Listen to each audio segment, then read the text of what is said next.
ദൈവനാമത്തിന് മഹത്വം. മനുഷ്യരിൽ നമ്മൾ പല പ്രതീക്ഷകളും വെക്കും. അത് ലഭിക്കാതെ വരുമ്പോൾ നിരാശയിലേക്ക് വീണു പോകുന്ന അവസ്ഥയുണ്ട്. അപ്പോൾ വിശുദ്ധ യോഹന്നാന്റെ സുവിശേഷം 2-ാം അധ്യായത്തിൻ്റെ 24-ഉം 25-ഉം വചനഭാഗങ്ങളിൽ കർത്താവായ യേശുക്രിസ്തു ഇത് വ്യക്തമായിട്ടും പറയുന്നുണ്ട്. യേശുക്രിസ്തുവിന് എല്ലാവരെയും അറിയാം. അതുകൊണ്ട് തന്നെത്താൻ ആരെയും അവൻ വിശ്വസിച്ച് ഒന്നും ഏൽപ്പിച്ചില്ല.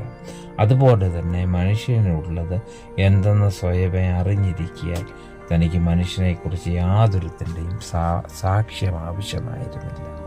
കർത്താവിൽ പ്രിയരെ, കർത്താവായ യേശു ക്രിസ്തുവിൻ്റെ കൂടെ നടന്ന ശിഷ്യന്മാർ തന്നെ തള്ളിപ്പറഞ്ഞപ്പോഴും ഒറ്റിക്കൊടുത്തപ്പോഴും ഒന്നും കർത്താവ് പരാജയപ്പെട്ടു പോകാത്തതിൻ്റെ ഏറ്റവും പ്രധാനപ്പെട്ട കാര്യം മനുഷ്യൻ്റെ ഉള്ളിൽ മനുഷ്യൻ്റെ സ്വഭാവം ഇന്നതാണെന്ന് കർത്താവായ യേശു ക്രിസ്തു മനസ്സിലാക്കിയിരുന്നു. അതുകൊണ്ട് മനുഷ്യനിലവൻ യാതൊരു വിധമായ പ്രതീക്ഷയും അർപ്പിച്ചിരുന്നില്ല. അതുപോലെ ഇന്ന് നമ്മുടെ ജീവിതയാത്രയിൽ ദൈവത്തിൽ ആശ്രയം വയ്ക്കുക. നമ്മൾ മനുഷ്യനിൽ പ്രതീക്ഷ അർപ്പിച്ച് കാര്യങ്ങളെ നീക്കുമ്പോൾ മനുഷ്യന് ചിലപ്പോൾ നമ്മളെ സഹായിക്കാൻ പറ്റിയില്ലെന്ന് വരും.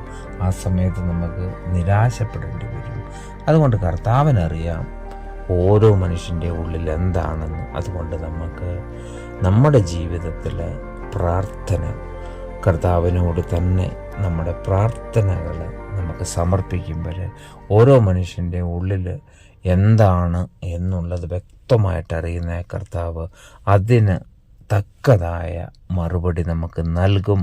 അതനുസരിച്ച് നമ്മുടെ ജീവിതം ക്രമപ്പെടുത്തുവാൻ ദൈവം നമ്മെ ഓരോരുത്തരെയും സഹായിക്കട്ടെ. ആമേൻ.